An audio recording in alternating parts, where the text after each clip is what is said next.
잠언 16장에서 20장까지 말씀 중에서 하나님께서 오늘 우리에게 도전하시고 우리에게 말씀으로 붙잡게 하시는 것을 두 가지로 다시 한번 보게 되었습니다.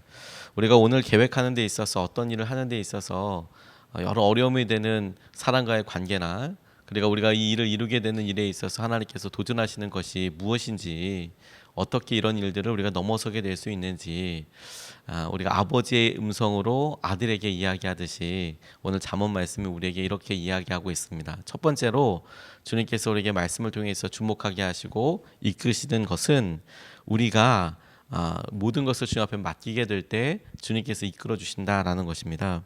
1절부터 3절까지 말씀을 보면, 마음의 경영은 사람에게 있어도 말의 응답은 여호와께로부터 나오느니라. 사람의 행위가 자기 보기에는 모두 깨끗하여도 여호와는 심령을 감찰하시느니라. 너의 행사를 여호와께 맡기라. 그리하면 내가 경영하는 것이 이루어지겠다. 이렇게 이야기하고 계세요. 우리의 소원에, 우리의 마음에 우리가 간절히 원하는 대로 이루어지기를 원하는 영역들과 주제들이 있습니다. 오늘 이 말씀을 붙잡고 기도하면서 하나님께서 제게 이렇게 물어보시는 것 같았어요. 제가 계획한 대로 제가 원하는 일들이 해결되는 것이 정말 좋겠는가? 너무나 당연한 것 같은 그런 질문 한 가지에 그러면 안 좋을 수도 있는가? 이렇게 반문해 보니까, 만약 내가 이 일의 끝을 모를 때 이 일을 아주 잘 알고 계시고 이 일에 이루어지는 과정을 알고 있는 어떤 사람이 있어서 그 사람이 보기에 때로는 어려워 보이고 낙담이 되고 반드시 겪어야 될 어떤 통과 과정이라고 할 때 그걸 그냥 스쳐가면서 아프지 않도록 혹은 그 과정을 넘어서도록 그렇게 구하는 것이 더 좋은 건가?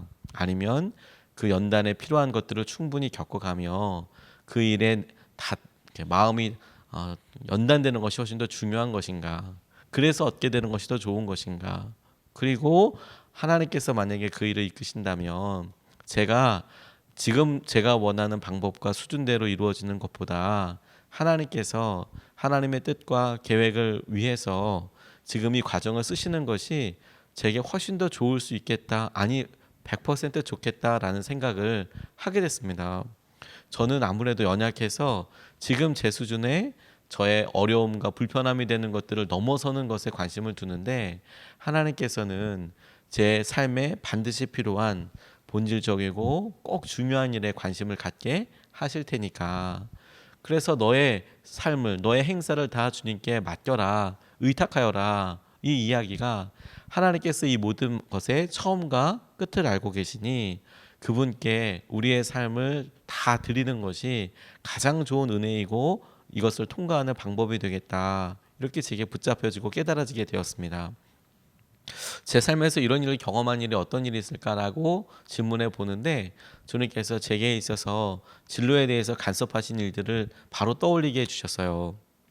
제게 처음으로 하나님께서 말씀으로 직접 이렇게 말씀하신다라는, 진로에 대해서 말씀하신다는 느낌이 들었을 때는 몇 번 말씀드리기도 했지만, 수련회 가서 하나님께서 종으로 살 것에 대한 간절한 도전을 하셨는데, 종으로 산다는 것이 이미 목회의 길을 가겠다라고 결정되어 있는 제게는 종으로 사는 거지라고 생각했던 것에서, 그러면 내가 무엇을 할지, 미래가 어떨지, 그리고 그거에 대한 결과가 어떨지에 대해서 다 내려놓고 하나님의 종으로만 사는 것이 제 삶의 온전한 목표이고, 그리고 그 부르심을 이루기 위해서 반응할 수 있겠나.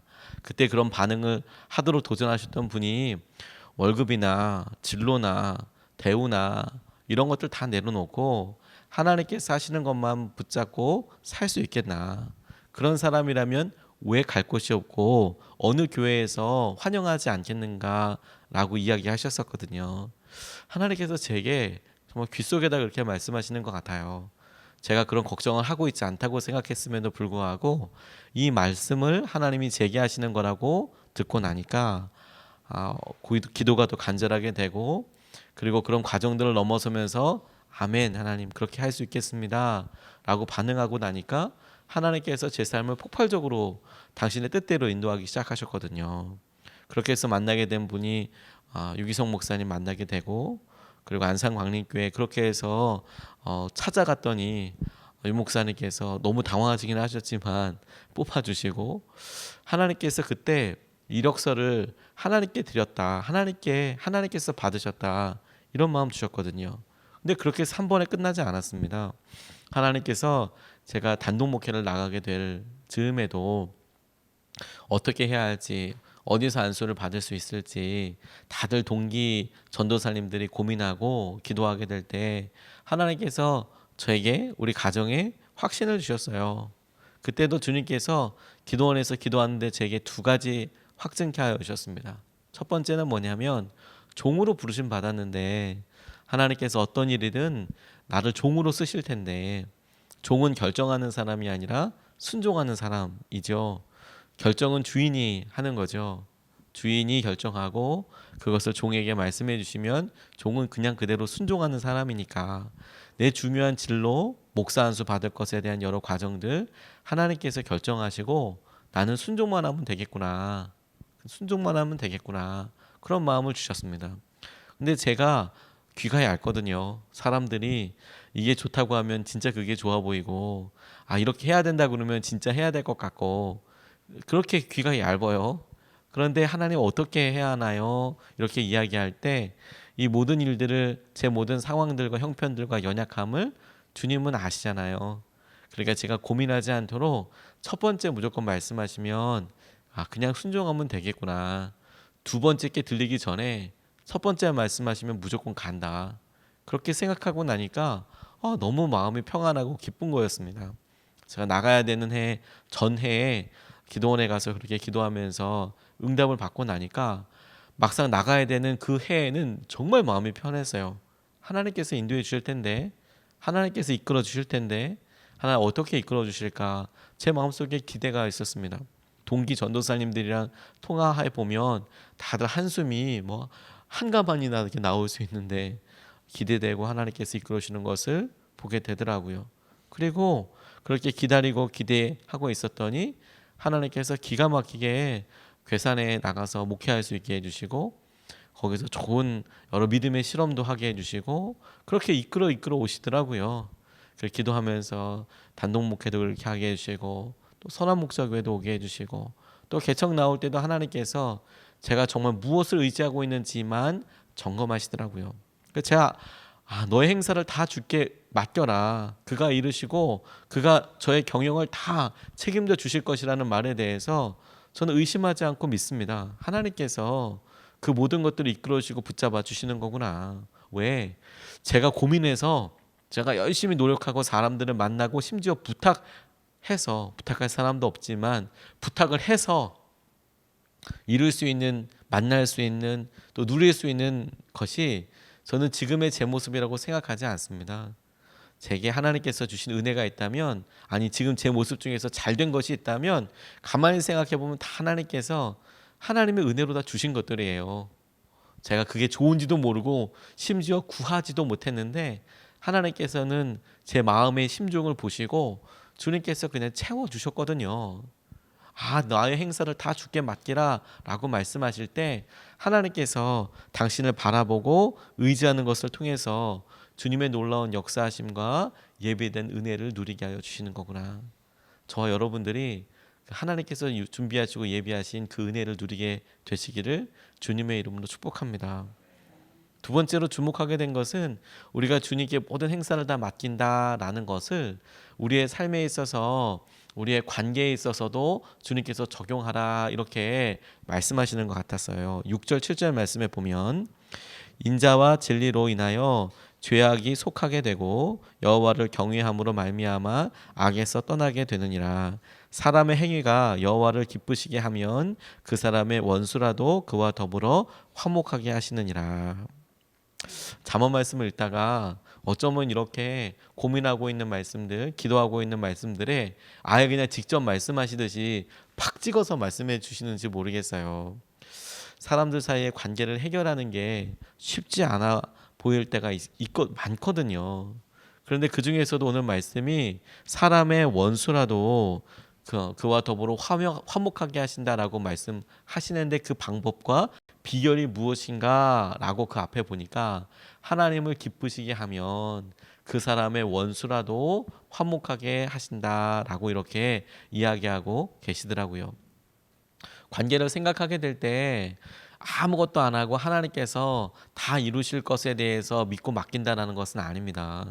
관계가 하나님의 뜻대로 이루어지기 위해서 최대한 노력하고 우리가 사랑하고 품고 할 수 있는 한 최대한을 해야겠지요.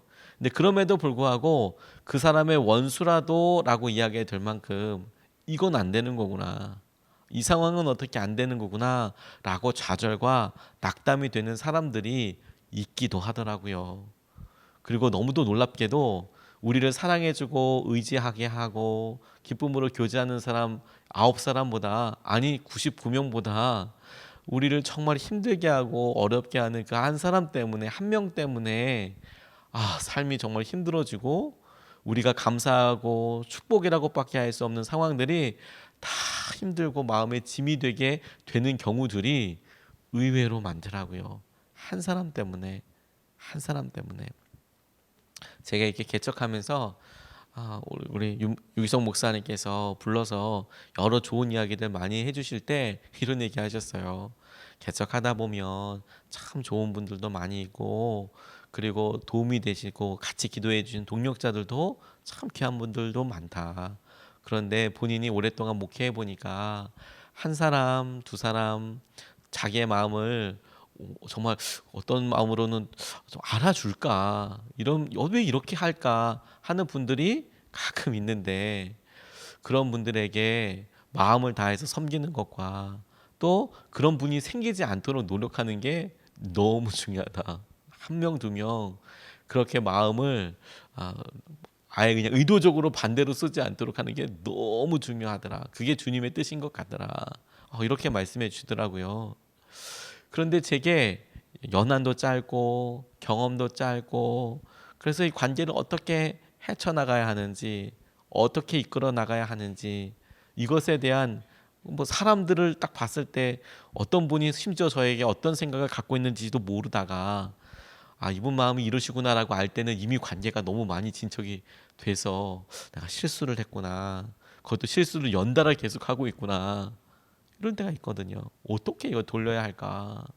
그렇게 관계에 최선을 다하고 좋은 관계를 맺고 싶지만 그럼에도 불구하고 원수라는 표현을 이야기했을 때 떠오를 만큼 관계가 어려워진 사람을 어떻게 만날 수 있을까? 회복할 수 있을까?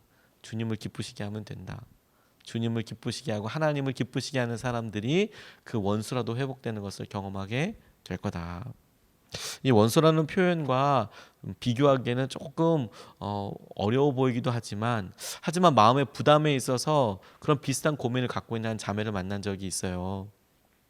어머니 너무 사랑하지만 시어머니 너무 사랑하지만 명절 갈 때마다 너무 솔직하게 이야기하시니까 처음에는 그냥 우리 어머니 굉장히 솔직하시구나 직접적으로 말씀하시는구나 이렇게 생각하다가 1년 만나고 2년 만나고 3년 만나고 애가 이렇게 커가니까 너무 솔직하시구나 이런 생각이 들더래요. 똑같은 표현을 조금 완곡하게 표현해 주실 수도 있을 텐데 너무 솔직하구나 그런 생각이 드시면서 마음이 너무 어려워지시더래요. 어머니가 싫다 이런 느낌보다는 그 시간 자체가 너무 부담되고 어려워서 명절 때만 되면 기도를 받고 가시는 거예요. 마음이 막 심장이 막 몸이 막 아프고 자기가 의식하지 않았는데 몸이 너무 아프기 시작하고 그 시간에 몸살도 나고 직장 생활도 하고 있는 자매였는데 힘이 많이 드더라는 거죠. 평소 때 믿음 생활 전혀 문제가 있지 않은데 자기 몸이 그렇게 반응하고 나니까 이게 혹시나 내 마음속에 있는 영적인 문제인가 이런 생각을 하게 된 거예요. 그래서 기도를 매번마다 이제 받고 가셨어요. 그런데 와서 이제 처음에는 그러다 기도하실 때 내가 기도하다 보니까 명절 때 갈 때 왜 아픈가 왜 이렇게 힘든가 왜 몸이 이렇게 어려워지는가 보니까 이거 기도해야 되는 문제라고 생각이 들었습니다. 목사님 기도해 주십시오. 간절히 기도해드리고 하나님께서 하시는 것들을 보자고 알자고 그렇게 기도하면서 그분 스스로가 한 번이 되고 두 번이 되고 세 번이 되고 네 번이 되고 고백하시는 것이 무엇이냐면 이거 영적인 문제가 맞다. 그리고 기도하고 이것이 영적인 문제라고 생각하고 가보니까 자기가 아플 때 어떻게 반응해야 될지도 알겠고, 제가 마음이 어려워질 때 어떻게 해야 되는지도 알겠고, 무엇보다도 이 문제를 더 열심히 기도해야 되는 것도 알았고, 그리고 마음이 풀어지는 것도 알게 되었노라고. 아, 원수라도 주님을 기쁘시게 하는 일에 있어서 주님께서 관계를 풀어가신다라고 이야기하시는 것이, 우리가 이 일을 하나님께 맡기고 하나님께서 원하시는 방향대로 우리가 순종하고 나아가겠다라고 결단하고 나는 사람에게는 하나님께서 끊임없이 이끌어 주시고 붙잡아 주시고 회복하여 주시는 거구나. 심지어 우리를 싫어하는 사람들에게. 빅토르 위고가 쓴 아주 유명한 작품으로 레미제라블이라는 소설이 있습니다. 영화로도 많이 됐습니다. 레미제라블이 유명한 이유는 그 가운데 나오는 한 사람 때문에 그런데, 장발장이라는 사람 우리가 잘 알고 있습니다. 이것은 다만 그냥 한 사람이 그렇게 살았다라는 느낌보다, 이게 소설이다라는 느낌보다 19세기의 프랑스에 있었던 여러 일들을 아주 적나라하게 단편적으로 보여주는 소설이기 때문에 유명하기도 하면서, 동시에 우리의 마음에 있는 실제에 대해서 보여주는 거기 때문에 유명하기도 합니다. 많은 사람들이 공감하기도 하고요. 이 레미제라블에 나오는 장발장이 떡 한 자국, 빵 한 줌 훔쳤다가 19년 동안 교도소에 있었어요. 빵 하나에 19년입니다. 19년. 그러니까 어렸을 때 나갔는데 완전 이제 뭐 청년이 아니라 이제 거의 뭐 중년이 다 돼가는 나이에 나오게 되는 거죠. 19년 동안 살았답니다. 나와서 처음으로 뭐 들어가서 고민하다 은식기 훔쳤던 미리엘 주교라는 그 집에 가서 은식기 훔쳤더니 은초 때 주었던 사건을 이야기하죠. 그런데 그 사람이, 장발장이 이 미리엘 주교 한 사람 만나는 것을 통해서 주님을 만나듯이 삶이 완전히 변한 것에 대해서 우리가 잘 알고 있습니다. 완전히 변했다. 그리고 그 전혀 다른 사람으로 살았다. 하지만 우리의 마음의 깊은 것을 보여주는 한 또 다른 등장인물이 나오는데, 자베르라는 형사가 나와요. 저 장발장의 저 흑심을, 저 안에 있는 깊은 심중을 내가 알고, 저거 분명히 무슨 범죄자일 텐데, 저거 무슨 분명히 심중의 마음에 가는데 저걸 내가 드러내고야 말 거야. 물론 처음부터 그런 건 아니지만 뭔가 수상해, 뭔가 숨기고 있어. 그러면 끝까지 집요하게 그 마음에 과거를 들추려고 집요하게 이야기하죠. 아주 원칙적인 사람이었고 아주 율법적인 사람이었습니다. 근데 이 자베르라는 형사가 맨 마지막에는 장발장이 과거의 그 장발적인 것을, 그 과거와 이런 것들이 있는 것을 알아요. 다 압니다. 근데 그런데도 그가 그를 다시 고발하지 않아요. 그렇게 잡아 넣으려고 했던 것에서 하지 않아요. 그리고 극단적인 선택을 합니다. 극단적인 선택을 했다는 것이 잘한 것이 아니라, 왜 자베르 형사가 장발장을 다시 그렇게 소원한 대로 잡아놓지 않고 그냥 풀어놓게 되었나. 장발장이 한결같이 그의 삶에 있어서 선한 것, 사람들을 돌보는 것, 가난한 사람들과 함께하는 것, 심지어 자베르에게까지도 기회를 주고 은혜의 사람이 되려고 했던 것. 그러니까 나중에 그를 미워하고 싫어하고 악감정, 악의를 갖고 있는 사람도 결국에는 변하게 되더라. 우리 삶에 하나님께서 관계를 풀어가시는 것을 놓고 주장하실 때 그렇게 말씀하시는 것 같다 생각하게 됐어요. 베드로전서 1장 22절 말씀에 보니까, 너희가 진리를 순종함으로 너희 영혼을 깨끗하게 하여 거짓이 없이 형제를 사랑하기에 이르렀으니 마음으로 뜨겁게 서로 사랑하라. 너희들이 진리에 순종함으로 사랑에 이르게 된다고. 하나님, 주님을 기쁘시게 하시는 이 일에 주님께서 우리에게 말씀하시고, 주님이 우리에게 말씀하시는 것에 순종하는 것을 통해서 하나님을 기쁘시게 하시는 일이 결국에 나아가서 우리의 관계도, 심지어 우리가 너무 힘들게 어렵다고 하는 관계조차도 주님의 뜻대로 풀어가시게 할 줄로 믿습니다. 우리가 포기하지 않는다면, 우리가 그 일에 끝까지 주님이신 마음으로 대한다면 하나님께서 행하실 은혜를 우리가 누리게 될 줄로 믿습니다. 오늘 두 가지 말씀을 같이 나눴는데요. 하나는 우리의 행사를, 우리의 일과 경영을 다 주께 맡기는 것, 그 일이 베스트다. 두 번째, 우리가 주님을 기쁘시게 하면, 하나님을 기쁘시게 하면 하나님께서 심지어 원수 같은 관계라도 회복시켜 주실 것이다. 우리가 그래서 두 번 나눠서 같이 기도하겠습니다. 오늘 공휴일이기도 하지만 주님께 오늘 하루를 좀 올려드리고 싶습니다. 주님, 오늘도 그래서 특별히 오늘 이렇게 공휴일 같은 경우에는 가족들 만나고 사랑하는 사람들 만나는데 오늘 하루를 올려드립니다. 우리를 책임져 주시고 인도하여 주시옵소서. 우리의 삶에 중요한 일들이 많은데 오늘도 주님께서 우리 마음의 고백에 중심이 되어 주셔서 주님 말씀하시면 우리가 순종할 수 있고, 우리가 모든 행사를 주께 맡긴다는 것이 주님이 말씀하시면 우리가 뭐든지 순종할 수 있습니다. 이 마음으로 우리에게 주어진 여러 일들과 상황들과 우리에게 중요하다고 생각되는 일들을 주님께 올려드리게 하여 주시옵소서. 이제 올려드리는 시간, 주님 말씀하시면 순종하겠습니다. 고백하는 시간 같이 기도하겠습니다. 아버지 하나님 감사합니다.